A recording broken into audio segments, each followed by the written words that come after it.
ನಮಸ್ಕಾರ ಸ್ನೇಹಿತರೆ, ಎಲ್ಲಾ ಗೃಹಲಕ್ಷ್ಮರಿಗೆ ಶಾಕಿಂಗ್ ಮಾಹಿತಿ. 2 ತಿಂಗಳ ಹಣ ಜಮಾ ಆಗಿಲ್ಲ.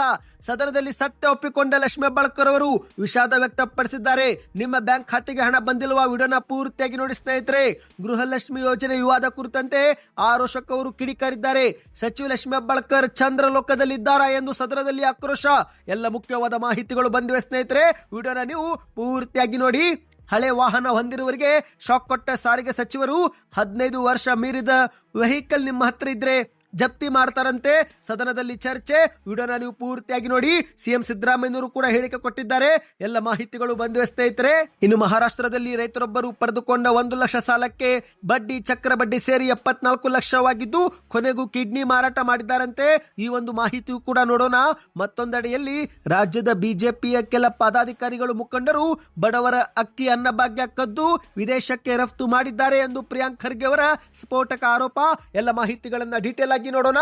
ಅದಕ್ಕಿಂತ ಮೊದಲು ನೀವು ನಮ್ಮ ಚಾನಲ್ಗೆ ಮೊದಲು ಬಾರಿ ಭೇಟಿ ಕೊಡುತ್ತಿದ್ರೆ ದಯವಿಟ್ಟು ಸಬ್ಸ್ಕ್ರೈಬ್ ಆಗಿ ಪಕ್ಕದಲ್ಲಿ ಕಾಣಿಸೋ ಗಂಟೆ ಒತ್ತಿ. ಇದರಿಂದ ರಾಜ್ಯದ ಮಾಹಿತಿಗಳು ನಿಮಗೆ ಸಿಗುತ್ತವೆ. ವಿಡಿಯೋಗೆ ಲೈಕ್ ಮಾಡ್ತಾ ವಿಡಿಯೋನ ಪೂರ್ತಿಯಾಗಿ ನೋಡಿ.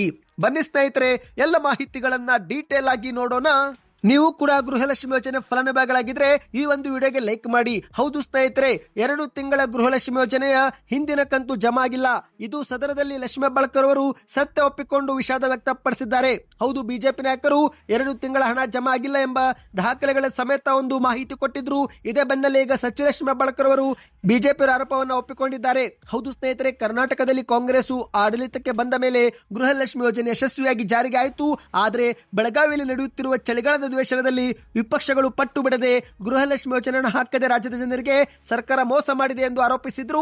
ಈಗ ಸ್ವತಃ ಸಚಿವ ಲಕ್ಷ್ಮಿ ಹೆಬ್ಬಾಳ್ಕರ್ ಅವರು ಹೌದು 2 ತಿಂಗಳ ಹಣ ಜಮಾ ಆಗಿಲ್ಲ, ಈ ರೀತಿಯಾಗಿ ಸತ್ಯವನ್ನು ಒಪ್ಪಿಕೊಂಡಿದ್ದಾರೆ. ಹೌದು ಸ್ನೇಹಿತರೆ, ಸಚಿವ ಲಕ್ಷ್ಮಿ ಹೆಬ್ಬಾಳ್ಕರ್ ಅವರು ಮಹಿಳೆಯರ ಬ್ಯಾಂಕ್ ಖಾತೆಗೆ 2 ತಿಂಗಳ ಕಂತು ಜಮಾ ಆಗಿಲ್ಲ ಎಂಬುದನ್ನ ಒಪ್ಪಿಕೊಂಡಿದ್ದಾರೆ ಸ್ನೇಹಿತರೆ. ಹಣ ಖಾತೆಗೆ ಜಮೆ ಆಗದಿರುವುದರ ಕುರಿತು ಇವತ್ತು ಮತ್ತೆ ಸದನದಲ್ಲಿ ಚರ್ಚೆ ಮಾಡುವ ವೇಳೆ ಲಕ್ಷ್ಮಿ ಹೆಬ್ಬಾಳ್ಕರ್ ಅವರು ವಿಷಾದ ವ್ಯಕ್ತಪಡಿಸಿದ್ದಾರೆ. ನಾನು ಬೇಕಂತ ಸದನಕ್ಕೆ ತಪ್ಪು ಮಾಹಿತಿ ನೀಡುವ ಉದ್ದೇಶ ಇದ್ದಿದ್ದಿಲ್ಲ. ನಾನು ಹೋಗಿ ಪರಿಶೀಲನೆ ಮಾಡಿದಾಗ 2 ತಿಂಗಳು ಹೆಚ್ಚು ಕಡಿಮೆ ಆಗಿರುವುದು ಗೊತ್ತಾಗಿದೆ. ಅದನ್ನ ಮುಂದಿನ ದಿನಗಳಲ್ಲಿ ಸರಿ ಮಾಡಿ ಫಲಾನುಭವಿಗಳ ಖಾತೆಗೆ ಹಾಕುತ್ತೇವೆ. ನನ್ನ ಮಾತಿನಿಂದ ಯಾರಿಗಾದರೂ ಭಾವನೆಗೆ ಧಕ್ಕೆಯಾಗಿದ್ರೆ ನಾನು ವಿಷಾದ ವ್ಯಕ್ತಪಡಿಸುತ್ತೇನೆ ಎಂದು ಲಕ್ಷ್ಮಿ ಹೆಬ್ಬಾಳ್ಕರ್ ಅವರು ಸದನದಲ್ಲಿ ಭಾವುಕರಾಗಿ ಮಾತನಾಡಿದ್ದಾರೆ. ಸ್ನೇಹಿತರೆ, ನಾನು ಮಹಿಳೆ ಎಂಬ ಕಾರಣಕ್ಕೆ ನೀವು ಹೀಗೆ ಮಾಡ್ತಿದ್ದೀರೇನು ಎಂದು ವಿಪಕ್ಷದವರಿಗೆ ಪ್ರಶ್ನೆಯೂ ಕೂಡ ಮಾಡಿದ್ದಾರೆ. ಹೌದು ಗೆಳೆಯರೆ, ಗೃಹಲಕ್ಷ್ಮಿ ಯೋಜನೆ ಕುರಿತಂತೆ ಸದನದಲ್ಲಿ ಇಂದು ಭಾರೀ ಕೋಲಾಹಲ ಮುಂದುವರೆದಿದೆ ಸ್ನೇಹಿತರೆ. ಸಚಿವ ಲಕ್ಷ್ಮಿ ಹೆಬ್ಬಾಳ್ಕರ್ ಅವರು ಇತ್ತೀಚೆಗೆ ಆಗಸ್ಟ್ ವರೆಗಿನ ಕಂತನ್ನ ಹಾಕಿದ್ದೇವೆ ಎಂದಿದ್ರು. ಆದ್ರೆ ಇದೀಗ 2 ತಿಂಗಳ ಕಂತು ಜಮಾ ಆಗಿಲ್ಲ. ಹೌದು, ವ್ಯತ್ಯಾಸ ಕಂಡು ಬಂದ ಹಿನ್ನೆಲೆಯಲ್ಲಿ ಸಚಿವ ಲಕ್ಷ್ಮಿ ಹೆಬ್ಬಾಳ್ಕರ್ ಅವರು ಸ್ವತಃ ವಿಷಾದ ವ್ಯಕ್ತಪಡಿಸಿದ್ದಾರೆ. ಅಂದ ಹಾಗೆ ಸ್ನೇಹಿತರೆ, ಇದಕ್ಕೂ ಮೊದಲು ಸದನದಲ್ಲಿ ಸಚಿವ ಲಕ್ಷ್ಮಿ ಹೆಬ್ಬಾಳ್ಕರ್ ಅವರು ಗೈರು ಹಾಜರು ಆಗಿರುವುದನ್ನು ನೋಡಿದಂತ ಆರೋಶಕ್ ಅವರು ಸರ್ಕಾರವನ್ನ ತರಾಟೆಗೆ ತೆಗೆದುಕೊಂಡಿದ್ದಾರೆ. ಸಚಿವ ಲಕ್ಷ್ಮಿ ಹೆಬ್ಬಾಳ್ಕರ್ ಅವರು ಚಂದ್ರಲೋಕದಲ್ಲಿ ಇದ್ದಾರಾ ಎಂದು ಪ್ರಶ್ನೆ ಮಾಡಿದ್ದಾರೆ. ಹೌದು, ಯಾಕಂದ್ರೆ ಸ್ನೇಹಿತರೆ, ಸದನ ಆರಂಭವಾಗುತ್ತಿದ್ದಂತೆ ಸಚಿವ ಲಕ್ಷ್ಮಿ ಹೆಬ್ಬಾಳ್ಕರ್ ಅವರು ಕುಳಿತುಕೊಳ್ಳುವ ಕುರ್ಚಿ ಅನುಪಸ್ಥಿತಿಯನ್ನು ನೋಡಿದಂತ ಆರೋಶಕ್ ಅವರು ಕಳೆದ 3 ದಿನದಿಂದ ಸಚಿವರು ಸದನಕ್ಕೆ ಬಾರದೆ ನಾಪತ್ತೆಯಾಗಿದ್ದಾರೆ. ಸಚಿವರು ಏನಾದರೂ ಚಂದ್ರಲೋಕದಲ್ಲಿ ಇದ್ದಾರಾ? ಯಾಕೆ ಅವರು ಸದನಕ್ಕೆ ಬರುತ್ತಿಲ್ಲ? ಪ್ರಮುಖ ಖಾತೆಯ ಜವಾಬ್ದಾರಿ ಹೊತ್ತವರು ಉತ್ತರಿಸಲು ಬೆನ್ನಟ್ಟಿ ಬರಬೇಕಾದ ಸಮಯದಲ್ಲಿ ನಾಪತ್ತೆಯಾಗಿರುವುದು ಸರಿಯಲ್ಲ ಎಂದು ಆರೋಶಕ್ ಅವರು ಆಕ್ರೋಶ ವ್ಯಕ್ತಪಡಿಸಿದ್ದಾರೆ. ಅಂದ ಹಾಗೆ ಸ್ನೇಹಿತರೆ, ಇಂದು ಈ ಒಂದು ಗೃಹಲಕ್ಷ್ಮಿ ಯೋಜನೆ ಕುರಿತಂತೆ ಜಟಾಪಟಿ ನಡೆಯುತ್ತಿರುವ ವೇಳೆ ಡಿಕೆ ಶಿವಕುಮಾರ್ ಅವರು ಲಕ್ಷ್ಮಿ ಹೆಬ್ಬಾಳ್ಕರ್ ಅವರ ಬೆನ್ನಿಗೆ ನಿಂತು ಮಾತನಾಡಿದ್ದಾರೆ. ಅಷ್ಟು ಮಾತ್ರವಲ್ಲ, ಸಿಎಂ ಸಿದ್ದರಾಮಯ್ಯನವರ ಇಲಾಖೆಯನ್ನೇ ಡಿಕೆ ಶಿವಕುಮಾರ್ ಅವರು ದೂರಿದ್ದಾರೆ. ಹೌದು ಸ್ನೇಹಿತರೆ, ಇಂದು ವಿಪಕ್ಷಗಳು ಗೃಹಲಕ್ಷ್ಮಿ ಯೋಜನೆಯನ್ನು ಮುಂದಿಟ್ಟುಕೊಂಡು ತೀವ್ರವಾಗಿ ವಾಗ್ದಾಳಿ ಮಾಡುತ್ತಿರುವ ವೇಳೆ ಸಚಿವ ಲಕ್ಷ್ಮಿ ಹೆಬ್ಬಾಳ್ಕರ್ ಅವರು ತಪ್ಪೊಪ್ಪಿಕೊಂಡ ನಂತರ ಡಿಕೆ ಶಿವಕುಮಾರ್ ಅವರು ಲಕ್ಷ್ಮಿ ಹೆಬ್ಬಾಳ್ಕರ್ ಅವರ ಬೆನ್ನಿಗೆ ನಿಂತು ಸಪೋರ್ಟ್ ಮಾಡಿದ್ದಾರೆ. ನನ್ನ ತಪ್ಪನ್ನ ಸರಿ ಮಾಡಿಕೊಂಡು ಕೆಲಸ ಮಾಡ್ತೀನಿ ಎಂದು ಸಚಿವ ಲಕ್ಷ್ಮಿ ಹೆಬ್ಬಾಳ್ಕರ್ ಅವರು ಸದನದಲ್ಲಿ ಹೇಳಿಕೆ ಕೊಟ್ಟಿದ್ದು. ಇದೇ ಮಧ್ಯೆ ಡಿಕೆ ಶಿವಕುಮಾರ್ ಅವರು ಲಕ್ಷ್ಮಿ ಹೆಬ್ಬಾಳ್ಕರ್ ಅವರಿಗೆ ಸಪೋರ್ಟ್ ಮಾಡುವ ವೇಳೆ ಸಿಎಂ ಸಿದ್ದರಾಮಯ್ಯನವರ ಇಲಾಖೆಯನ್ನ ದೂರಿದ್ದಾರೆ. ಹೌದು ಸ್ನೇಹಿತರೆ, ಡಿಕೆ ಶಿವಕುಮಾರ್ ಅವರು ಕೂಡ ಈ ಒಂದು ಚರ್ಚೆಗೆ ಎಂಟ್ರಿ ಕೊಟ್ಟು ಹಣ ವ್ಯತ್ಯಾಸ ಬಗ್ಗೆ ಸಿಎಂ ಸಿದ್ದರಾಮಯ್ಯನವರ ಖಾತೆಯನ್ನೇ ಡಿಕೆ ಶಿವಕುಮಾರ್ ಅವರು ದೂರಿದ್ದಾರೆ. ಫೈನಾನ್ಸ್ ಡಿಪಾರ್ಟ್ಮೆಂಟ್ ನವರೇ ಹಣ ಕೊಟ್ಟಿಲ್ಲ ಎಂದು ಡಿಕೆ ಶಿವಕುಮಾರ್ ಅವರು ಹೇಳಿಕೆ ಕೊಟ್ಟಿದ್ದಾರೆ. ಹೌದು, ಫೈನಾನ್ಸ್ ಡಿಪಾರ್ಟ್ಮೆಂಟ್ ನವರೇ ದುಡ್ಡು ಕೊಟ್ಟಿಲ್ಲ, ಆದರೆ ಇದೀಗ ವ್ಯತ್ಯಾಸ ಕಂಡು ಬಂದಿದ್ದು ಶೀಘ್ರವೇ ಹಣ ಹಾಕುತ್ತೇವೆ ಎಂದು ಡಿಕೆ ಶಿವಕುಮಾರ್ ಅವರು ಹೇಳಿಕೆ ಕೊಟ್ಟಿದ್ದಾರೆ. ನಿಮ್ಮ ಬ್ಯಾಂಕ್ ಖಾತೆಗೆ ಗೃಹಲಕ್ಷ್ಮಿ ಯೋಜನೆ ಕಂತು ಬಂದಿಲ್ಲವೆಂದರೆ ಕಮೆಂಟ್ ಮಾಡಿ ಸ್ನೇಹಿತರೆ. ಬನ್ನಿ ಇದೀಗ ಮತ್ತೊಂದು ಮುಖ್ಯವಾದ ಮಾಹಿತಿಗೆ ಹೋಗೋಣ. ಸದನದಲ್ಲಿ ಮುಖ್ಯಮಂತ್ರಿ ಅವರು ಕೂಡ ವಿಪಕ್ಷದವರಿಗೆ ಗುಡುಗಿದ್ದಾರೆ. ಹೌದು, ಸದ್ಯಕ್ಕೆ ಸ್ನೇಹಿತರೆ ಕರ್ನಾಟಕದಲ್ಲಿ ಮುಖ್ಯಮಂತ್ರಿ ಬದಲಾವಣೆ ವಿಚಾರ ಬೂದಿ ಮುಚ್ಚಿದ ಕೆಂಡದಂತಾಗಿದೆ. ಈ ಒಂದು ಚಳಿಗಾಲದ ಅಧಿವೇಶನ ಮುಗಿಯುತ್ತಿದ್ದಂತೆ ಮತ್ತೊಮ್ಮೆ ಮುಖ್ಯಮಂತ್ರಿ ಬದಲಾವಣೆ ಸದ್ದು ಆಗಬಹುದು ಎಂದು ಕೂಡ ಹೇಳಲಾಗಿದೆ. ಇನ್ನು ಈ ಒಂದು ಸದನದಲ್ಲಿ ಮುಖ್ಯಮಂತ್ರಿ ಸಿದ್ದರಾಮಯ್ಯರು ಮಾತನಾಡಿದ್ದು, ವಿರೋಧ ಪಕ್ಷದವರು ಇರುವುದೇ ಉರಿಯುವುದರ ಮೇಲೆ ಉಪ್ಪು ಸುರಿಯಲು. ವಿರೋಧ ಪಕ್ಷದವರು ಏನೇ ಪ್ರಚೋದನೆ ಮಾಡಿದ್ರು ನಮ್ಮ ಶಾಸಕರು ಪ್ರಚೋದಿತರಾಗುವುದಿಲ್ಲ. 5 ವರ್ಷ ಇರಬೇಕೆಂದು ಜನರು ನಮಗೆ ಆಶೀರ್ವಾದ ಮಾಡಿ ಕಳುಹಿಸಿದ್ದಾರೆ. 140 ಶಾಸಕರು ಕೂಡ ನಮ್ಮ ಜೊತೆಗೆ ಇದ್ದಾರೆ. ವಿರೋಧ ಪಕ್ಷದವರು ಇದರಲ್ಲಿ ಹುಳಿ ಹಿಂಡುವ ಅಗತ್ಯವಿಲ್ಲ ಎಂದು ಬಿಜೆಪಿ ನಾಯಕರಿಗೆ ಸದನದಲ್ಲಿ ಮುಖ್ಯಮಂತ್ರಿಯವರು ತಿರುಗೇಟು ಕೊಟ್ಟಿದ್ದಾರೆ.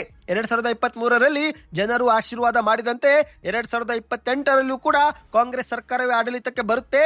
ಕರ್ನಾಟಕದ ಜನ ಬಿಜೆಪಿಗೆ ಎಂದಿಗೂ ಕೂಡ ಬಹುಮತ ಮೂಲಕ ಅಧಿಕಾರಕ್ಕೆ ತರುವುದಿಲ್ಲ ಎಂದು ಮುಖ್ಯಮಂತ್ರಿಯವರು ಭವಿಷ್ಯ ನುಡಿದಿದ್ದಾರೆ. ಜನರ ನಾಡಿ ಮಿಡಿತ ನಮ್ಮ ಸರ್ಕಾರಕ್ಕೆ ತಿಳಿದಿದೆ. ಕರ್ನಾಟಕದಲ್ಲಿ ಬಿಜೆಪಿ ಸರ್ಕಾರ 2 ಬಾರಿ ಅಧಿಕಾರ ಬಂದ್ರು 1 ಬಾರಿಯೂ ಕೂಡ ಜನರ ಆಶೀರ್ವಾದದಿಂದ ಅಧಿಕಾರಕ್ಕೆ ಬಂದೇ ಇಲ್ಲ ಎಂದು ಸಿಎಂ ಅವರು ಹೇಳಿಕೆ ಕೊಟ್ಟಿದ್ದಾರೆ. 2008ರಲ್ಲಿ 2018ರಲ್ಲಿ ಆಪರೇಷನ್ ಕಮಲ ಮಾಡಿ ಹಿಂಬಾಗಿಲಿಂದಲೇ ಅಧಿಕಾರಕ್ಕೆ ಬಂದಿದ್ದಾರೆ. ರಾಜ್ಯದ ಜನ ಬಿಜೆಪಿಗೆ ಎಂದಿಗೂ ಕೂಡ ಆಶೀರ್ವಾದ ಮಾಡುವುದಿಲ್ಲ ಎಂದು ಮುಖ್ಯಮಂತ್ರಿಯವರು ಸದನದಲ್ಲಿ ಹೇಳಿಕೆ ಕೊಟ್ಟಿದ್ದಾರೆ. ಸ್ನೇಹಿತರೆ, ಬನ್ನಿದೀಗ ಮತ್ತೊಂದು ಮುಖ್ಯವಾದ ಮಾಹಿತಿಗೆ ಹೋಗೋಣ. ನಿಮ್ಮ ಹತ್ತಿರವು ಹಳೆಯ ವಾಹನ ಏನಾದರೂ ಇದ್ರೆ ಕಮೆಂಟ್ ನಲ್ಲಿ ಯಾವ ಕಂಪನಿಯ ಒಂದು ವಾಹನವಿದೆ, ಯಾವ ಒಂದು ಮಾಡೆಲ್ ಕಾರು ಇದೆ ಎಂಬುದರ ಕಮೆಂಟ್ ಮಾಡಿ ಸ್ನೇಹಿತರೆ. ಯಾಕಂದ್ರೆ 15 ವರ್ಷ ಮೀರಿದ ಹಳೆಯ ವಾಹನಗಳನ್ನ ಜಪ್ತಿ ಮಾಡುವ ಕುರಿತಂತೆ ಸದನದಲ್ಲಿ ಚರ್ಚೆ ಮಾಡಲಾಗಿದೆ. ಹೌದು, ರಾಜ್ಯದಲ್ಲಿ ದಿನದಿಂದ ದಿನಕ್ಕೆ ವಾಹನಗಳ ಸಂಖ್ಯೆ ಏರಿಕೆ ಆಗುತ್ತಲೇ ಇದ್ರೂ ಹಳೆಯ ವಾಹನಗಳು ಮಾತ್ರ ಇನ್ನೂ ಸಂಚಾರ ನಿಲ್ಲಿಸಿಲ್ಲ. ಇವುಗಳಿಂದಲೇ ವಾಯು ಮಾಲಿನ್ಯ ಹೆಚ್ಚಾಗುತ್ತಿದೆ ಎಂಬ ಆರೋಪ ಕೇಳಿ ಬಂದಿದ್ದು, ಈಗ ಕೋಟ್ಯಾಂತರ ವಾಹನ ಮಾಲೀಕರಿಗೆ ಶಾಕಿಂಗ್ ಮಾಹಿತಿ ಬಂದಿದೆ ಸ್ನೇಹಿತರೆ. ಹೌದು, ಹಳೆಯ ವಾಹನ ಮಾಲೀಕರಿಗೆ ಬಿಗ್ ಶಾಕ್. 15 ವರ್ಷ ಮೀರಿದ ವಾಹನಗಳ ಜಪ್ತಿ ಮಾಡಲು ಸರ್ಕಾರ ಮುಂದಾಗಿದೆ ಎಂದು ಸಚಿವ ರಾಮಲಿಂಗಾರೆಡ್ಡಿ ಅವರು ಇಂದು ಸದನದಲ್ಲಿ ಮಾಹಿತಿ ಕೊಟ್ಟಿದ್ದಾರೆ. ಹೌದು ಸ್ನೇಹಿತರೆ, ವಾಹನವೊಂದನ್ನು 15 ವರ್ಷಗಳವರೆಗೆ ಸುಸ್ಥಿತಿಯಲ್ಲಿ ಇಟ್ಟುಕೊಂಡು ಓಡಿಸಬಹುದು. ಆದರೆ ಕೇಂದ್ರ ಸರ್ಕಾರದ ನೀತಿಯ ಪ್ರಕಾರ ಕಮರ್ಷಿಯಲ್ ವಾಹನಗಳಿಗೆ 5 ವರ್ಷ ವಿನಾಯಿತಿ ನೀಡಿದ್ದೇವೆ. ಆದರೆ ಸರ್ಕಾರಿ ವಾಹನಗಳು ಬಳಸುವಂತಿಲ್ಲ. ಆಯಸ್ಸು ಮೀರಿದ ರಾಜ್ಯದ 1.38 ಕೋಟಿ ವಾಹನಗಳನ್ನ ಗುಜರಿಗೆ ಹಾಕಬೇಕು ಎಂಬ ಕೇಂದ್ರದಿಂದ ಒತ್ತಾಯ ಕೇಳಿ ಬಂದಿದೆ. ಈಗಾಗಲೇ ತಮಿಳುನಾಡಿನಲ್ಲಿ ಕೆಲವು ವಾಹನಗಳಿಗೆ ವಿನಾಯಿತಿ ಕೇಳಿದ್ದಾರೆ. ಅದೇ ರೀತಿ ಅಗ್ನಿಶಾಮಕ ಇಲಾಖೆಯಲ್ಲೂ ಕೂಡ ಕಡಿಮೆ ಬಳಕೆಯಾದ ವಾಹನಗಳು ಇವೆ. ಅಂತಹ ವಾಹನಗಳಿಗೆ ವಿನಾಯಿತಿ ಕೊಡಲಾಗುತ್ತೆ. ಆದರೆ ಇತರೆ 15 ವರ್ಷ ಮೀರಿದ ವಾಹನಗಳಿಗೆ ನಾವು ಜಪ್ತಿ ಮಾಡಲು ಮುಂದಾಗಿದ್ದೇವೆ ಎಂದು ಸಚಿವರು ತಿಳಿಸಿದ್ದಾರೆ. ಸ್ನೇಹಿತರೆ, ನಿಮ್ಮ ಹತ್ರವೂ ಕೂಡ ಹಳೆಯ ಕಾರ್ ಇದ್ರೆ ನಿಮಗೆ ಇದೊಂದು ಶಾಕಿಂಗ್ ಮಾಹಿತಿ ಸ್ನೇಹಿತರೆ. ಈಗಾಗಲೇ ದೆಹಲಿಯಲ್ಲಿ ಈ ಒಂದು ನಿಯಮ ಕಟ್ಟುನಿಟ್ಟಾಗಿ ಜಾರಿಗೆ ಮಾಡಿದ್ದಾರೆ. ಆದರೆ ಕರ್ನಾಟಕದಲ್ಲಿ ಸದ್ಯಕ್ಕೆ ಇಂತಹ ಸುದ್ದಿ ಇದ್ದಿದ್ದಿಲ್ಲ. ಆದರೆ ಇದೀಗ ಸಾರಿಗೆ ಸಚಿವ ರಾಮಲಿಂಗಾರೆಡ್ಡಿ ಅವರು ಕರ್ನಾಟಕದಲ್ಲೂ ಕೂಡ ಈ ನಿಯಮ ಜಾರಿಗೆ ಆಗುತ್ತೆ ಎಂದು ಸದನದಲ್ಲಿ ಹೇಳಿಕೆಯನ್ನು ಕೊಟ್ಟಿದ್ದಾರೆ. ಹೌದು, ಹಳೆಯ ಮತ್ತು ಹೆಚ್ಚು ಮಾಲಿನ್ಯ ಮಾಡುವ ವಾಹನಗಳನ್ನು ಹಂತ ಹಂತವಾಗಿ ತೆಗೆದುಹಾಕಲು, ಪರಿಸರವನ್ನ ಸುಧಾರಿಸಲು ಮತ್ತು ವಾಹನ ಉದ್ಯಮವನ್ನ ಉತ್ತೇಜಿಸುವ ನಿಟ್ಟಿನಲ್ಲಿ ಕೇಂದ್ರ ಸರ್ಕಾರ ವಾಹನ ಗುಜರಿ ನೀತಿ ಜಾರಿಗೆ ತಂದಿದೆ. 15 ವರ್ಷ ಮೇಲ್ಪಟ್ಟ ಸರ್ಕಾರಿ ವಾಹನಗಳನ್ನು ಗುಜರಿಗೆ ಹಾಕೋದು ಕಡ್ಡಾಯ. ಆದರೆ 20 ವರ್ಷ ಮೇಲ್ಪಟ್ಟ ಖಾಸಗಿ ವಾಹನಗಳಿಗೆ ಫಿಟ್ನೆಸ್ ಟೆಸ್ಟ್ ಕೂಡ ಕಡ್ಡಾಯ ಎಂದು ಸಾರಿಗೆ ಸಚಿವರು ಹೇಳಿದ್ದಾರೆ. ಸ್ನೇಹಿತರೆ, ಯಾರೆಲ್ಲ ವಾಹನಗಳು ಫಿಟ್ನೆಸ್ ಟೆಸ್ಟ್ ನಲ್ಲಿ ಉತ್ತೀರ್ಣವಾಗುತ್ತೋ ಆ ವಾಹನಗಳನ್ನ ಗುಜರಿಗೆ ಹಾಕೋದಿಲ್ಲ. ಒಂದು ವೇಳೆ ಫಿಟ್ನೆಸ್ ಟೆಸ್ಟ್ ಮಾಡುವಾಗಲೇ ಫೇಲ್ ಆದ್ರೆ ಅಂತಹ ವಾಹನವನ್ನ ಗುಜರಿಗೆ ಹಾಕಲೇಬೇಕು ಎಂಬ ನಿಯಮವಿದೆ. ಗುಜರಿಗೆ ಹಾಕಿದವರಿಗೆ ಹೊಸ ವಾಹನ ಖರೀದಿ ಮಾಡುವ ವೇಳೆಗೆ ತೆರಿಗೆ ವಿನಾಯಿತಿಯೂ ಕೂಡ ಸಿಗುತ್ತೆ, ಪ್ರೋತ್ಸಾಹ ಧನವೂ ಕೂಡ ಸಿಗುತ್ತೆ ಎಂದು ರಾಮಲಿಂಗಾರೆಡ್ಡಿ ಅವರು ಹೇಳಿದ್ದಾರೆ. ಸ್ನೇಹಿತರೆ, ನಿಮ್ಮ ಹತ್ತಿರವೂ ಕೂಡ ಹಳೆಯ ವಾಹನವಿದ್ರೆ ಕಮೆಂಟ್ ಮಾಡಿ. ಬನ್ನಿದೀಗ ಒಂದು ಶಾಕಿಂಗ್ ಮಾಹಿತಿಗೆ ಹೋಗೋಣ ಸ್ನೇಹಿತರೆ. ತೆಗೆದುಕೊಂಡಿದ್ದು 1 ಲಕ್ಷ ಸಾಲ, ಆದರೆ ಬಡ್ಡಿ ಚಕ್ರ ಬಡ್ಡಿ ಸೇರಿ ಆಗಿದ್ದು 74 ಲಕ್ಷ ಸಾಲ. ಹೌದು ಗೆಳೆಯರೆ, ಮಹಾರಾಷ್ಟ್ರದಲ್ಲಿ ರೈತರೊಬ್ಬರು ಸಾಲ ಪಡೆದುಕೊಂಡಿದ್ದಕ್ಕೆ ಕೊನೆಗೆ ಕಿಡ್ನಿ ಮಾರಾಟ ಮಾಡಿದ್ದಾರಂತೆ. ಹೌದು ಗೆಳೆಯರೆ, ತೆಗೆದುಕೊಂಡಿದ್ದ 1 ಲಕ್ಷ ಸಾಲ ರೂಪಾಯಿಗೆ ಪ್ರತಿದಿನ 10,000 ರೂಪಾಯಿಯಂತೆ ಬಡ್ಡಿ ಹಾಕಿ 74 ಲಕ್ಷ ರೂಪಾಯಿ ಆಗಿದ್ದರಿಂದ ಮಹಾರಾಷ್ಟ್ರದ ರೈತರೊಬ್ಬರು ಕಾಂಬೋಡಿಯಾಗೆ ಹೋಗಿ ತನ್ನ ಕಿಡ್ನಿ ಮಾರಾಟ ಮಾಡಿರುವ ಘಟನೆ ಬೆಳಕಿಗೆ ಬಂದಿದೆ. ಚಂದ್ರಾಪುರ ಜಿಲ್ಲೆಯ ರೈತ ರೋಷನ್ ಸದಾಶಿವ್ ಕುಡೆ ಎನ್ನುವರು ಕೃಷಿಯಲ್ಲಿ ನಿರಂತರವಾಗಿ ನಷ್ಟ ಅನುಭವಿಸಿದ್ದು, ಹಾಗಾಗಿ ಡೈರಿ ವ್ಯವಹಾರ ಮಾಡಲು ಆರಂಭಿಸಲು ನಿರ್ಧಾರ ಮಾಡಿದ್ರು. ಅದಕ್ಕಾಗಿ ಅನೇಕ ಸಾಲಗಾರರಿಂದ 1 ಲಕ್ಷ ರೂಪಾಯಿ ಸಾಲ ಪಡೆದುಕೊಂಡಿದ್ರು. ಡೈರಿ ವ್ಯವಹಾರವೂ ಕೂಡ ಆರಂಭಕ್ಕೂ ಮುನ್ನ ಅವರು ಸಾಲ ತೆಗೆದುಕೊಂಡಿದ್ರು. ಆದರೆ ಖರೀದಿಸಿದ್ದ ಹಸುಗಳು ಕೂಡ ಸಾವನ್ನಪ್ಪಿದ್ರಿಂದ ಮತ್ತು ಇತ್ತ ಬೆಳೆ ನಷ್ಟವೂ ಕೂಡ ಆಗಿದ್ದರಿಂದ ಸಾಲದ ಸಮಸ್ಯೆ ದಿನದಿಂದ ದಿನಕ್ಕೆ ಜೋರಾಯಿತು. ಹೀಗೆ ಸಾಲ ಕೊಟ್ಟವರು ಮನೆ ಬಾಗಿಲಿಗೆ ಬಂದು ಕುಟುಂಬಕ್ಕೆ ಕಿರುಕುಳ ಕೊಡಲು ಆರಂಭಿಸಿದ್ರಿಂದ ಕೊನೆಗೂ ದಾರಿ ತಿಳಿಯಲಾರದೆ ತನ್ನ ಜಮೀನು, ಟ್ರ್ಯಾಕ್ಟರ್ ಮತ್ತಿತರ ಮನೆಯಲ್ಲಿದ್ದ ಮೌಲ್ಯಯುತ ಸಾಮಾನುಗಳನ್ನ ಮಾರಾಟ ಮಾಡಿ ಕೊನೆಗೂ ಅದು ಕೂಡ ಸಾಕಾಗಿಲ್ಲ ಎಂಬ ಕಾರಣಕ್ಕೆ ಕಿಡ್ನಿಯನ್ನ ಮಾರಾಟ ಮಾಡಿದ್ದಾರಂತೆ. ಹೌದು ಸ್ನೇಹಿತರೆ, 8 ಲಕ್ಷ ರೂಪಾಯಿಗೆ ಕಿಡ್ನಿ ಮಾರಾಟ ಮಾಡಿದ್ದಾರೆ ಎನ್ನುವುದು ಈಗ ವರದಿಯಾಗಿದೆ. ಸಾಲ ಉಳಿದಿದ್ದ ಕಾರಣ ಕಿಡ್ನಿ ಮಾರಾಟ ಮಾಡುವಂತೆ ಸಾಲ ಕೊಟ್ಟಿದ್ದ ವ್ಯಕ್ತಿಯೊಬ್ಬರು ಸಲಹೆ ಕೊಟ್ಟಿದ್ದಾರೆ.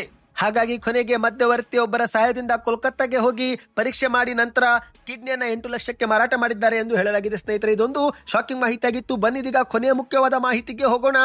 ಬಿಜೆಪಿಯ ಕೆಲ ಪದಾಧಿಕಾರಿಗಳು ಮುಖಂಡರು ಬಡವರ ಅಕ್ಕಿ ಕದ್ದು ವಿದೇಶಕ್ಕೆ ರಫ್ತು ಮಾಡಿದ್ದಾರೆ ಎಂದು ಪ್ರಿಯಾಂಕ್ ಖರ್ಗೆ ಅವರು ಆರೋಪ ಮಾಡಿದ್ದಾರೆ. ಹೌದು ಗೆಳೆಯರೆ, ಈಗ ಪ್ರಿಯಾಂಕ್ ಖರ್ಗೆ ಅವರು ಅನ್ನಭಾಗ್ಯ ಯೋಜನೆಯಲ್ಲಿ ಬಿಜೆಪಿಯ ಕೆಲ ಪದಾಧಿಕಾರಿಗಳು ಮುಖಂಡರು ಅಕ್ಕಿಯನ್ನ ಕದ್ದು ವಿದೇಶಕ್ಕೆ ರಫ್ತು ಮಾಡಿದ್ದಾರೆ ಎಂದು ಆರೋಪ ಮಾಡಿದ್ದಾರೆ. ಬೆಳಗಾವಿ ಅಧಿವೇಶನದಲ್ಲಿ ಮಾತನಾಡಿದಂತ ಪ್ರಿಯಾಂಕ್ ಖರ್ಗೆ ಅವರು ಬಡವರ ಹಸಿವು ನೀಗಿಸಲು ಗ್ಯಾರಂಟಿ ಸರ್ಕಾರ ಅನ್ನಭಾಗ್ಯ ಯೋಜನೆ ಜಾರಿಗೆ ಮಾಡಿತು.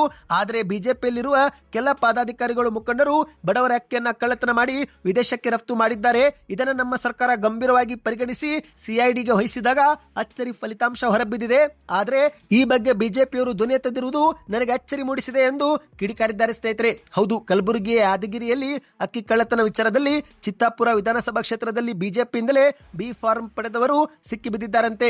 ಆದರೆ ಬಿಜೆಪಿ ನಾಯಕರು ಇದರ ಬಗ್ಗೆ ಯಾಕೆ ತುಟಿ ಬಿಚ್ಚುತ್ತಿಲ್ಲ, ಇದು ನಾಚಿಕೆಗೇಡು ಎಂದು ಪ್ರಿಯಾಂಕ್ ಖರ್ಗೆ ಅವರು ಟೀಕಾಪ್ರಹಾರ ಮಾಡಿದ್ದಾರೆ.